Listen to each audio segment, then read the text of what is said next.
I would say invest in your meta skills. So, like things like sales, leadership, technical skills, creative skills. Like if you're starting a business, understanding like how a business makes money and investing in whatever of those skill buckets you're really interested in. And there's a really great book on this called The Last Safe Investment, if anybody wants to do more reading on it. But if you think about these meta skills, like selling, for instance, the skill of selling is going to be so valuable no matter what you're doing, no matter where you are. Even if we're just talking about interpersonal relationships, understanding how to move somebody from point A to point B and have it be their voluntary decision to do that is just like such an incredible skill. So find out the skills where you're most resonant. Like, are they interpersonal skills? Are they creative skills? Are they like technical skills? And then investing, like double down on, what the things that you kind of both love and have real market value, no matter where you go. And that would be the advice that I would give.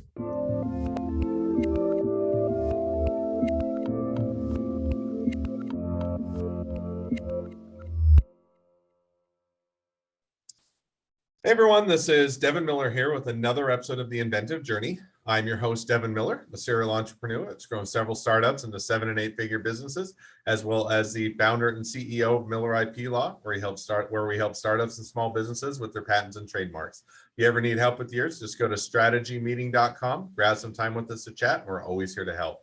Now, today we've got another great guest on the podcast, Ben Easter. And Ben got out of high school and thought he wanted to be an actor. Found out here he lost interest after a period of time and got a head injury in college and had to relearn a lot of skills and ended up taking him the direction of getting a degree in philosophy and religion and got a master's degree, I think, in Chinese medicine. True. And then had a business in high school and college as well, selling medical, or I don't know, medical. I was gonna say it may have just been marijuana. I was gonna say medical marijuana, but I don't know if it was medical or not. So he'll let us know.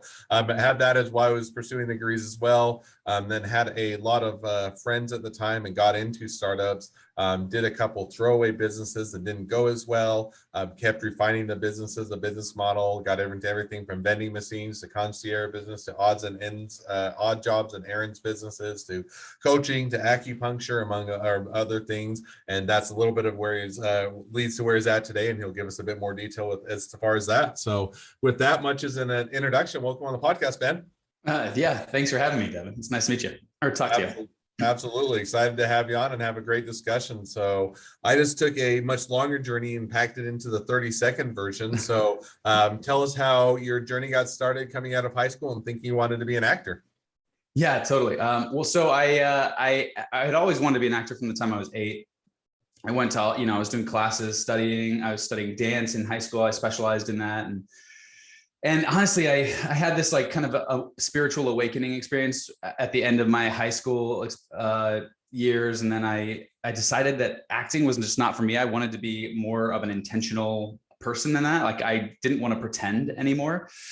And so when I found myself in college, I like really quickly on in college, I had this head injury, this massive head injury. I jumped off of a balcony. It's a long story, but I wound up damaging the left temporal region of my brain, and that I lost my social skills basically. So I was really shut in for a long time, super depressed. Like I had always found it natural and easy to connect with people. And then all of a sudden I had the rug pulled out from under me.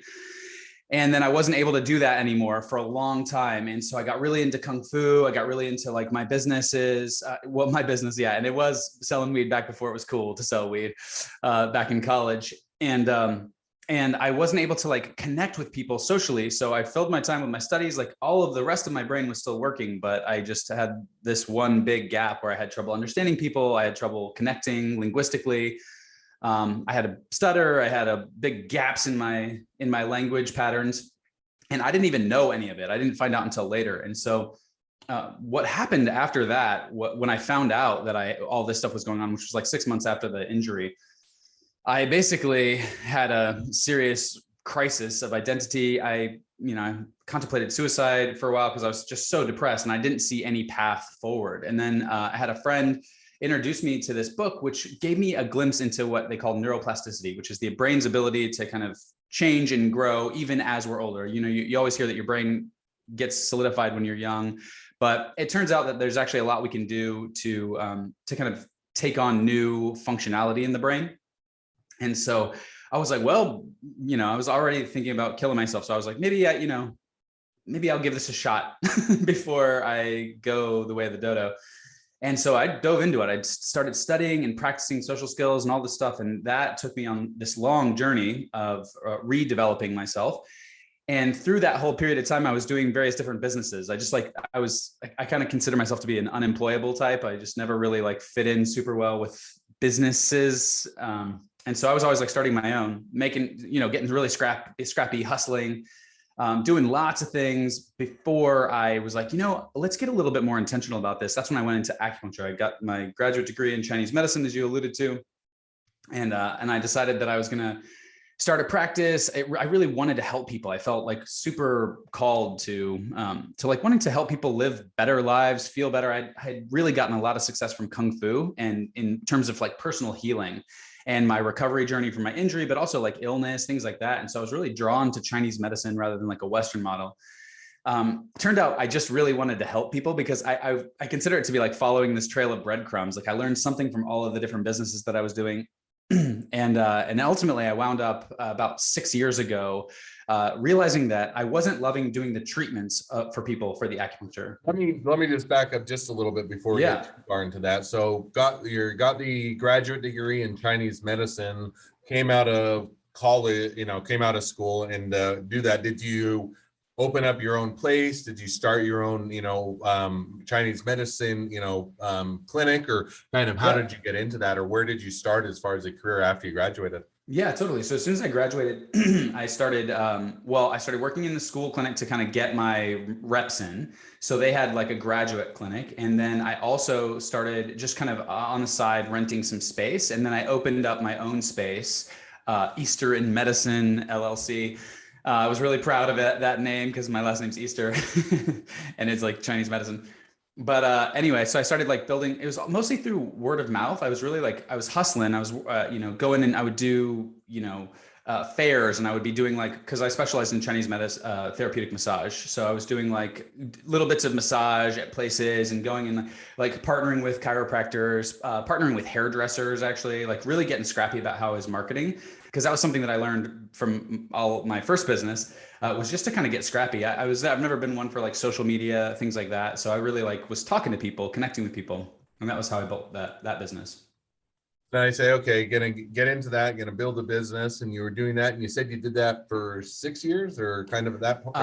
Yeah, that business was about 3.5 years, because I filled my practice, and I found out that I was working really hard, and there was something still missing for me. I was liking it, but not loving it. But I was really loving the part that was like helping, like consulting people. Basically, they'd tell me about their problems. I liked the treatments because it's amazing. I mean, if you haven't tried Chinese medicine, it's awesome. It's amazing. It does really cool things for lots of things. I just wasn't loving the practice of it, but I was loving the getting inside people's psychology and getting really curious about how change happens for people. And so that was something that was really fascinating because I had gone through this whole journey on my own of change and development and growth and development. And so then I had a friend who was a coach, and he was doing that for his like full-time everything. And one night he was having like a challenge with his girlfriend, and I was asking him some questions. I'd learned all this social skill stuff. So I was really like, I knew a lot about how the dynamics of interpersonal relationships work. And so I was asking him all these questions, and he had this moment where he like kind of had like this aha moment. And he kind of looked at me and he was like, have you ever thought about being a coach? And that was like the permission that I needed really to kind of come out of my shell and start offering that as a service. And he helped me build my business, and that's where I am today. It's fantastic. This is the second iteration of that. One question I had, and it probably rewinds a bit back in your journey, but one of the things we talked a little bit about before, and I think it may have been before the Chinese business, while you're in school, but you can correct me where I'm wrong, is you also mentioned that you did, a few different throwaway businesses or things that didn't work out as well. And you had a vending machine business and a concierge business and an odd jobs, an errands business and those type of things. So was that before, after, during, when you're doing that, the Chinese medicine, or kind of how did that play into the journey? Yeah. So from college, basically I never didn't have a business. So from college, like, I got kind of the risk of that business was just too high for me. And so from there, I was like, okay, cool. Well, I want to learn about legitimate business. Like, how do I like go and start a business? And so I started my first odd jobs and errands service called A Will and a Way. And I started in Oregon. I had moved to Oregon. I was like, I had these like entrepreneurial dreams. I like started building the business again. One thing that I've always been was kind of scrappy because I was developing my social skills. So I would take any opportunity to go talk to strangers and just say like, what's up? Like, and so that business was all about like, how do I learn like the legality of starting a business, taxes, like all of the logistical parts of how you start a business. Again, didn't love it. So all of these businesses I made my living off of, but just didn't love the work. I was kind of lost. I spent a lot of time wandering around and trying to find myself. So yeah, it was, this is my 8th business, depending on how you count, because this is technically my 3rd coaching business. But I had an odd jobs and errands service. I had a candy machine business where were those at the same time you were running odd jobs along with doing a vending machine, or was it kind of a progression of the businesses? It was progression. So so the candy machine business I started while I was in grad school and didn't have time to be running a full-time business. And also like, I was just mostly focused on school at that time. And so I also kept that while I was doing the acupuncture business. So now, how did you get into the candy machine business? And it sounds like fun. I think it'd be fun to run it or do it, and if nothing else, you'd get a lot of candy out of it. But what was kind of the genesis of why you were in school deciding you were going to try and do a vending machine or candy machine business? Yeah, well, so the idea was I was like, I had some money sitting around that wasn't doing anything, and so I was like, how could I invest it? I'd been reading Rich Dad Poor Dad, and mentioned like a vending machine. I was like, oh, cool. Like I just like looked, and it's like such a low investment to get some candy machines. And then I went to, yoga studios, coffee shops, any place I could think of to go and try to get them to put one of my machines in there. And then, I kind of specialized in chocolate covered espresso beans and wasabi peas so that they would just like be very different offerings that people could see. Wasabi peas because I thought that they would be the highest return on investment. I would just do chocolate covered espresso beans again because I did I experimented with several different things, but the espresso beans really far and away that sold the most. So it was cool to just have like a place where I could put some money and it would just be like passively just generating, but not so passive because you got to go make the deals and you got to be maintaining the machines. But yeah, they're just sitting there making money. I used to have one at a coffee shop that I went to all the time, and I loved hearing the ka-ching sound because you could hear when somebody would put a quarter in and crank the device or whatever.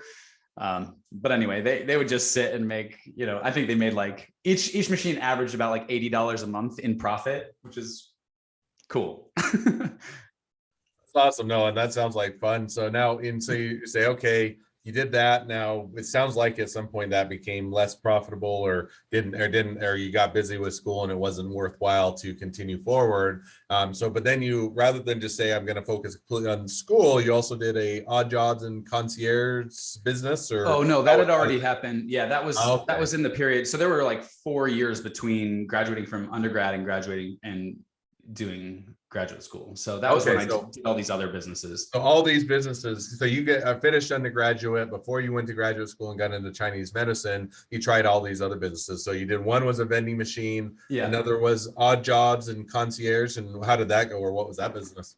Oh, that business was, that one was tough. It was like, so it was the first business. I just got out of college with a philosophy and a religion degree. And I'm like, what am I going to do for, I didn't know how to use that stuff to think. I use it all the time in my business now, but so I was like, I was into Kung Fu. I really liked like the ergonomics. So, I don't know if you ever watched the Kung Fu movie, but they're always like learning how to do Kung Fu while like doing like manual labor of some kind. So I had this dream that I would just like keep growing my Kung Fu skills by doing manual labor, which it totally worked that way. But it's hard. It was hard labor. So the whole time, I have very low tolerance for doing things that I don't like really enjoy doing. And so I'll just like keep shifting and moving around. That's hence all the businesses. I was like following breadcrumbs, but it was doing a lot of labor, a lot of manual stuff. So I would go to local businesses. local contractors and find, like, I would see, building sites where they were, obviously there were construction crews in there, and I would go and try to talk to whoever was in charge around and be like, hey, you need any help doing these things? I would go to local businesses, ask them if they needed any errands run, or, I wound up for a while helping, start and run garage sale businesses, like garage sales for people, and like put them on and post the site, take care of all the stuff around that. So it's just like a bunch of different odd jobs, errands, like tasks, things like that. Not super fulfilling work, but usually had a good book to be listening to while I was doing all that stuff. No, you did. So I know it's fun. So it sounds like when you're doing these various businesses, you're just, and by all means, don't let me put words in your mouth, but you're kind of just chasing the fun or the next idea, kind of almost get rich quick scheme, or just putting the money in the pocket type of thing. So what kind of as you're trying to iterate through or doing the businesses that are quick or one-offs, or but failed quickly type of a thing, what was the was it at that point you tried enough the businesses, you decided to go back to school, or kind of what was the genesis to say, okay, these type of business models probably aren't going to set me up for where I want to go, and so I'm going to go back and get the Chinese medicine? Or kind of what was that transition journey? Totally. So mostly it was that, because they all made good money. Like and that's what you're saying is, like, that was the kind of the problem, is that I was like trying to find ways to make money, and they were doing that, but I was just like feeling really unfulfilled, super burned out. And so while I was doing that business, like in the period between college and grad school, I was just doing a lot of self-exploration. I was just like really like reading any book on self-development I could. Like that's when I got into Tony Robbins. I was like doing like visioning work and mission work for myself, like really trying to figure out what were my core drivers, what was important to me in life, and like how could I do that for a living. And that was how I kind of came to Chinese medicine in the first place, because I like kept getting this feeling that I wanted to be serving people, helping them heal, helping them with wholeness. Like I was getting these kinds of like ideas every time I'd come across something where it was like some kind of like service professional who was helping humans be better. Like that was like what my life was about, was like personal development, improvement, like the kung fu, like all the things. So I was just like really trying to find a thing that felt good for me that also made money. And I just like kept trying different things to see, if I could make any of them feel good. Now, and so kind of as you're doing that, what made you decide or land on Chinese medicine? Yeah, it was just, I remember going through this, there was this one book I was reading that was all about like life vision and understanding your personal values. And I just kept getting like healing, wellness, wholeness, that sort of thing. And so, maybe the more traditional path would be to go to Western medicine. But my experience with Western medicine was always, it felt like I was on a conveyor belt every time I went to see the doctor. Like they're just like trying to get you out of there as quickly as possible. And I understand that's the nature of the game and the way that the insurance companies kind of, it has to be for now, at least in the country, unless people get really creative. But anyway, it just didn't really land with me. But I was like, I was really into Kung Fu and Tai Chi, and I'd been using that to heal myself since like even before high school, like meditation, like really finding illness in my body, that sort of thing. So when I was like, that it seemed like a natural fit. As soon as I realized that was a thing, I was like, oh, right, Chinese medicine. And so then I, spent 6 months studying it and trying to find, if this would be a good fit for me, talking to people who were doing it, and ultimately landed on thinking that, yes, it was a good fit for me. And it was better than any of the others had been, good enough for a 4-year business or so. Hey, that's awesome that you found, what the path was that made sense to you, and then what would work out well. So now you go in, you get the Chinese degree, and we already, we jumped back a bit in time in your journey and now catching kind of back up to where we were at.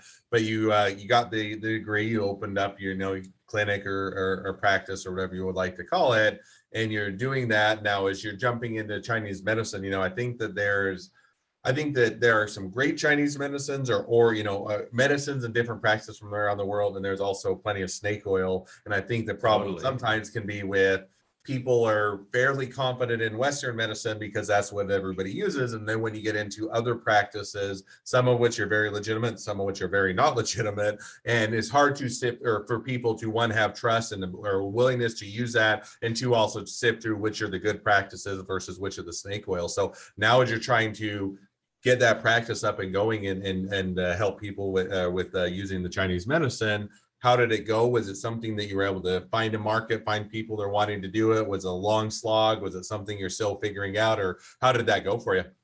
Yeah, honestly, it wasn't a long slog. And I do attribute a lot of the success to me just being scrappy and wanting to talk to people and offer things. But the thing about Chinese medicine is that some people are just never going to try it, I don't think, but some people are like interested in it, and then some people are like already bought into, even if it's snake oil, they would be bought in, I think, like already.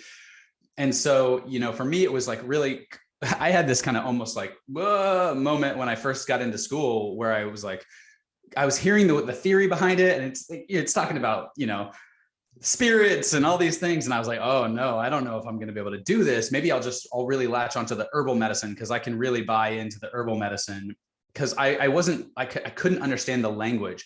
But after a couple of years of like studying both the Western side and the Eastern side, I started to really understand how Chinese medicine works from like a Western model, like in a way that I didn't have to like put my understanding of physics and biology on hold and just like operate on faith, didn't have to like believe in it to have it work. And that was actually like an unlock for me. It was to start to be able to explain it, because I was really skeptical about the languaging of Chinese medicine to begin with as well, with all the, just the spirit stuff. And there's like, but you got to understand in context, like thousands of years ago in China, like they couldn't cut into bodies. And that's like taboo. And so they're trying to understand things metaphorically, like landscapes, and, how does the natural world work, and how does that then work inside the body as well? And so once you understand it from that way, it like makes a lot more sense. It was a little bit off-putting in the beginning. So I had to figure out how to explain that to people. And that was one of the reasons I think why my practice did so well, because my practice was booming in Chinese medicine. And that, I think, is because like I was super skeptical. And so I had ways of explaining it to people that really, bridged the gap between that spiritual language and Western medicine. Oh, that definitely makes sense. And so now as you're doing that, and you've been doing that for how long now, or how long you've been doing the practice? The Chinese medicine practice. Mhm. Yeah, that was from when I graduated to I had an overlap period between my first coaching business and my Chinese medicine practice of about 8 months. And then the coaching practice was just taking off, and I was seeing how successful I was at it, basically. And I was feeling exhausted at the end of a day of practicing Chinese medicine, but really energized by the coaching piece. So then it was like end of 2015 that I like fully transitioned. So it was about like, almost 4 years I was in the Chinese medicine practice before I just like did the energetic, the analysis, the balance sheet. And I was like, I'm really not feeling energized by this anymore. So now you say, okay, did the Chinese medicine losing, not feeling energy or energized by it anymore? It's not something that you're as passionate about. Transition over to coaching, and I think that kind of, and you've done and I think you mentioned done a couple different iterations of coaching and figuring out your place there. But kind of, if we were to fast forward a bit to the present, or kind of, or bring it up to where you're at today. So kind of as you're figuring out the coaching, what was the sweet spot? Because there's a lot of different coaches, right? There's life coaches, there's relaxation coaches, there's how to be a parent coaches. It seems like there's an infinite number, and growing every day. And so how did you kind of figure out what type of coach you wanted to be, and also find the people that were looking for that type of coach? Yeah, so I first got started because I was talking about that friend who has been a great mentor and friend to me just over time. But he had a successful coaching practice. He was an internet marketer, and so he was doing a lot of stuff through email lists and YouTube channels and selling digital products. And so when he kind of saw that thing in me, he was like, I would help you do this. And I was like, great. And so we worked out like an affiliate split for him to send me, because he had an email list of like 20,000 people. He would blast his email list, letting them know that, there was like, I was available for sample sessions, and my whole calendar would be full for the week of just sales calls. And so I would start doing like working those and kind of feeling out what was like, what worked, what didn't work. And doing this relationship, he had a very specific niche around relationship stuff. And because like what had really been driving my development through the head injury was because I was lonely and I wanted to connect with people, right? I had learned a lot about social dynamics and relationships. And so that was where I really started as kind of like, I called it like 50% consultant and 50% coach, where I was like asking questions, but also like I had a pretty solid, strong opinion about the way that like social dynamics can be more effective in relationship and communication styles can be more effective in relationship. So I was doing that. And, it was like, I felt like, again, the breadcrumbs, like Chinese medicine was good. Coaching was great.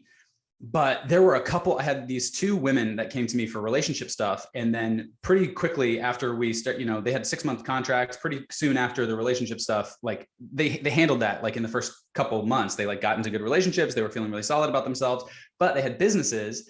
And so they used the rest of their contracts to really get coached around their businesses.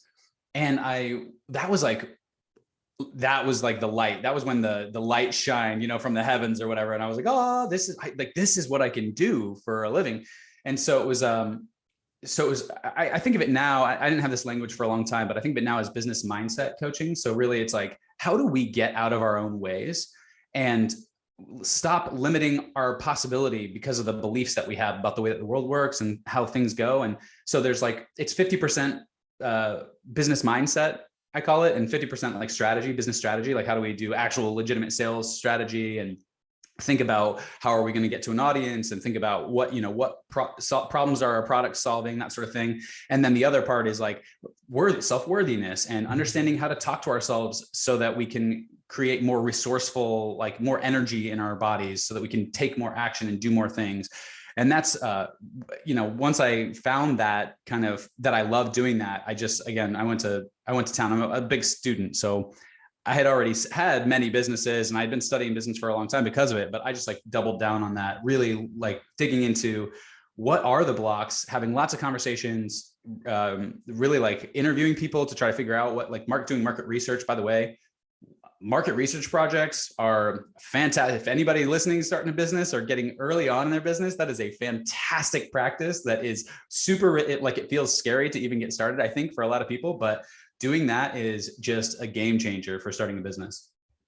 Oh, I think that I'd absolutely agree on those lines, and I think that doing that market research is definitely beneficial to the business. So, well, now as we've kind of caught up to a bit of where you're at present day, great time to transition to the two questions I always ask at the end of each episode. Now, before we get in there, just as a reminder to the listeners, we are doing the bonus question where we're going to talk a little bit about Ben's craziest idea, and always fun to hear with the great idea, terrible idea, whether or not it's a good idea or a terrible idea, and hear you guys' votes. But before we get to that, we'll go to the normal two questions asked at the end of each episode. So first question I always ask is, if you or along your journey, what was the worst business decision you ever made, and what'd you learn from it? Yeah, worst business decision that I've ever made was probably, we kind of touched on this a little bit, but it was starting businesses from a desire for money. I think was like, for me, that was the worst. Like, look, I learned from all of them and I'm grateful that I don't have any regrets. And having it to do over again, like I wish that I had chosen more in alignment with myself. Like I'd investigated myself first before making the decisions for my businesses. Cause there was in the back of my mind always the driving question of like, cool, like how do I make money doing what I'm doing? And I think the money, as long as you can find a value proposition for what you love, like that's what the game that I would have played. What do I love? And how can I position that in a way that's really valuable for people, rather than looking for what was valuable to people and then trying to fit into that mold. So I think that would be what the worst business decision that I've ever made was. I think there's a lot to that, and I think that sometimes when you're chasing, hey, this is a nice get rich quick, or this is how I'm going to make lots of money, or, chasing kind of the dollar as opposed to what you're enjoy. Now, don't get me wrong. I think if all you do is chase your passions and you don't have any way to actually make money off it, you're not going to be any better off. You got to find the value prop. You have to find that value proposition. But if you can find hey, it's not just about the money, it's not just about the passion, but it's about both of those, of offering a value that I'm passionate about, then it gives you the best of both worlds. Yeah. Exactly. Yeah. Like I think about that candy machine business, and it's like, honestly, that was a desire for it to be easy. You know what I mean? To just have something that was making money passively, but it wound up being a pain in the ass and just like a drain on my energetic resources to like be managing all of those locations with all those candy machines. Like, and for what, So I think that's the trade-off. Yeah, no, I couldn't agree more. So second question now is, if you're talking to someone that's just getting into a startup or a small business, what'd be the one piece of advice you'd give them? Yeah, I would say invest in your meta skills. So, like things like sales, leadership, technical skills, creative skills. Like if you're starting a business, understanding like how a business makes money and investing in whatever of those skill buckets you're really interested in. And there's a really great book on this called The Last Safe Investment, if anybody wants to do more reading on it. But if you think about these meta skills, like selling, for instance, the skill of selling is going to be so valuable no matter what you're doing, no matter where you are. Even if we're just talking about interpersonal relationships, understanding how to move somebody from point A to point B and have it be their voluntary decision to do that is just like such an incredible skill. So find out the skills where you're most resonant. Like, are they interpersonal skills? Are they creative skills? Are they like technical skills? And then investing, like double down on, what the things that you kind of both love and have real market value, no matter where you go. And that would be the advice that I would give.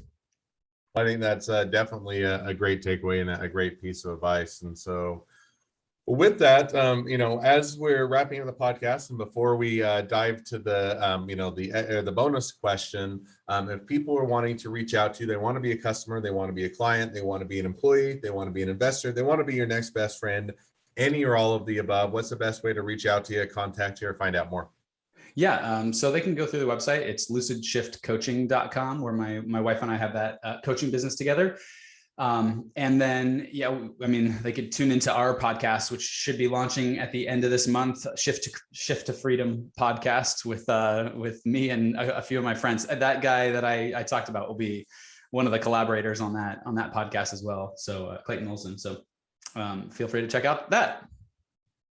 Awesome. Well, I definitely encourage people to reach out, connect, and check it out. And with that, thank you again for coming on the podcast. It's been fun. It's been a pleasure. Now, for all of you that are listeners, if you have your own journey to tell and you'd like to be guests on the podcast, love to have you. So feel free to go to inventiveguest.com and apply to be on the show. A couple more things as listeners. Make sure to click share, subscribe, and leave us a review, because we want to make sure that everyone finds out about all of these awesome journeys.